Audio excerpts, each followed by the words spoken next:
going to discuss some of the questions of the chapter Human Reproduction, that is the chapter of class 12th, and the topic is Male Reproductive System. So, question number 1 is select the unpaired structure from the following. इसमें से कौन सा structure unpaired है, pair में नहीं present होता है? That is urethra. Then interstitial cells secrete hormones called androgens. Male accessory duct consists of rete testis, vasa efferentia, epididymis, and vas deferens. There are four accessory ducts. So option number B, rete testis, vasa efferentia, epididymis, and vas deferens. Insemination refers to ऐसा process जिसमें sperms enter होते हैं into the female reproductive tract. तो transfer of sperms into female genital tract. Option A is correct answer. Testosterone is produced by, जैसा कि ये वाला question ऊपर था, interstitial secrete hormones called androgens. Androgens में क्या? टेस्टोस्टेरॉन. अब इंटरस्टिशियल सेल का दूसरा नाम होता है लेडिग सेल्स. यहाँ पे सेम क्वेश्चन पूछा है but in a different language. So testosterone is produced bye Leydig cells, जिसका दूसरा नाम होता है interstitial cells. The function of the male sex accessory duct is, accessory duct का क्या काम होता है? एसेसरी डक्ट स्पर्म के मैच्योरेशन में, स्पर्म के ट्रांसफर में, स्पर्म के स्टोरेज में हेल्प करती हैं, पर वो स्पर्म को नहीं प्रोड्यूस करती हैं, क्योंकि स्पर्म को प्रोड्यूस करना तो टेस्टिस का काम है. एसेसरी डक्ट बस स्पर्म के ट्रांसफर में, स्टोरेज में या मैच्योरेशन में हेल्प करती हैं. तो the function of male sex accessory duct is storage of sperm, बिल्कुल सही. ट्रांसफर ऑफ स्पर्म, बिल्कुल सही. फॉर्मेशन ऑफ स्पर्म नहीं, because this is the function of testis. So the answer is D, both A and B. The length of adult testis is 4 to 5 centimeter in length and 2 to 3 centimeter in width. So 4 to 5 centimeter.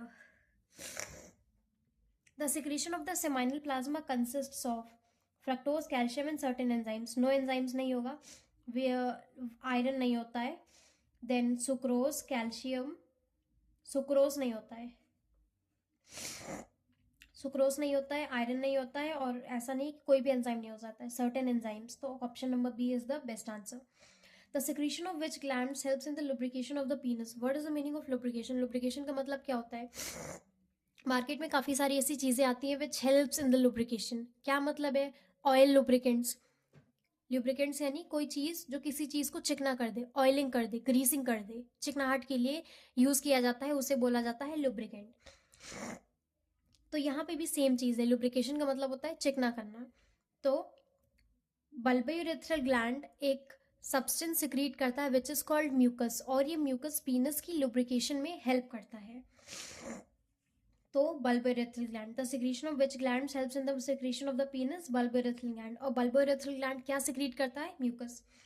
Then, which of the following structure acts as common passage for urine and semen? Urine और सीमेन के लिए कौन एक common passage की तरह काम करता है? That is urethra.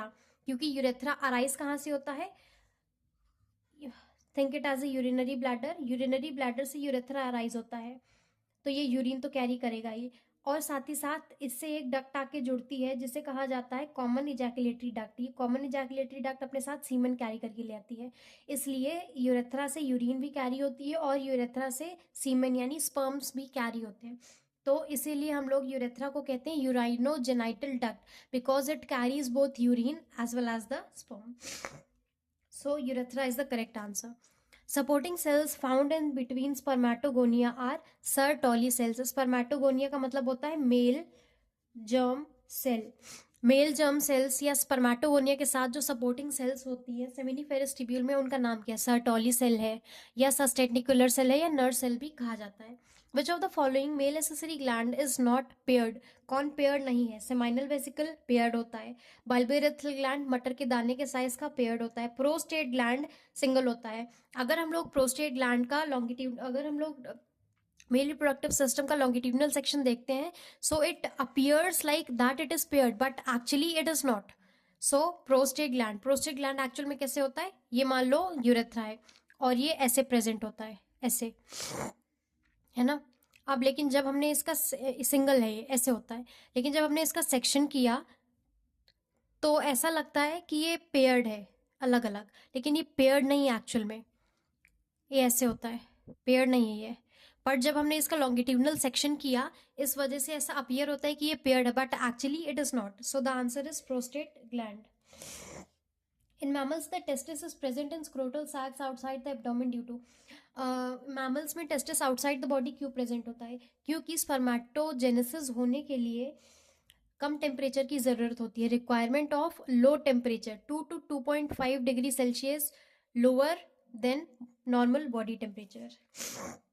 So normal body temperature से 2 से 2.5 डिग्री टेम्परेचर कम चाहिए होता है for the formation of sperms, that is spermatogenesis. So requirement of low temperature for spermatogenesis. Then which of the following will be affected in bulbourethral gland is removed? इसमें से क्या effect हो जाएगा अगर bulbourethral gland remove कर दिया गया? Sexual attraction बिल्कुल नहीं. सेक्सुअल अट्रैक्शन का bulbourethral gland से कोई लेना देना नहीं है. हार्डनेस ऑफ पीनस नहीं, क्योंकि bulbourethral का काम क्या होता है? लुब्रिकेशन ऑफ पीनस, ताकि वहाँ पे स्पर्म्स इजीली मूव कर पाए. स्टोरेज ऑफ सीमेन नहीं, bulbourethral ग्लैंड अकेला सीमेन नहीं रिलीज करता है. मतलब bulbourethral ग्लैंड का सीमेन की स्टोरेज से कोई लेना देना नहीं है. तो फर्टिलाइजेशन में दिक्कत आ जाएगी, क्योंकि जब पीनस लुब्रिकेट नहीं होगी तो उसमें स्पर्म्स इजीली मूव नहीं कर पाएंगे. तो fertilisation. Then next question is which one is primary sex organ? तो स्क्रोटम, पीनस, टेस्टिस और prostate. So the answer is testis. Then question number 16, which of the following is a transporting tube that originates from the bladder and brings urine outside the body through penis? So the answer is urethra. But इसमें option नहीं दिया हुआ है, क्योंकि पूछा है कौन सी tube है जो यूरिनरी ब्लैडर से अराइज होती है, दैट इज यूरेथ्रा, और यहाँ पे नहीं दे रखा है. तो may be the question is wrong. Why there is a need to maintain low temperature of the testis than normal body? क्योंकि स्पर्मेटोजेनेसिस होना है. स्पर्मेटोजेनेसिस के लिए बॉडी से 2 से 2.5 डिग्री टेम्परेचर कम चाहिए होता है. It is necessary to perform spermatogenesis. तो option B. How many testicular lobules are present in testis? तो एक टेस्टिस में 250 कंपार्टमेंट्स होते हैं, जिन्हें बोला जाता है testicular lobule. Then what would happen if vasa efferentia of a man are cut? Vasa efferentia अगर कट हो जाएंगी तो टेस्टिस से स्पर्म बाहर ही नहीं जा पाएंगे, क्योंकि टेस्टिस से स्पर्म को बाहर ले जाने वाली डक्ट है वासा एफरेंशिया. तो सीमेन विल लैक स्पर्म्स. बिल्कुल सही. सीमेन तो रिलीज हो जाएगा बट स्पर्म्स नहीं होंगे उसमें, क्योंकि वासा एफरेंशिया कट कर दी है. और वासा एफरेंशिया ही टेस्टिस से बाहर लेके जाने का काम करती हैं स्पर्म्स को, और जब ये कट हो जाएंगी तो स्पर्म्स टेस्टिस से बाहर नहीं जा पाएंगे.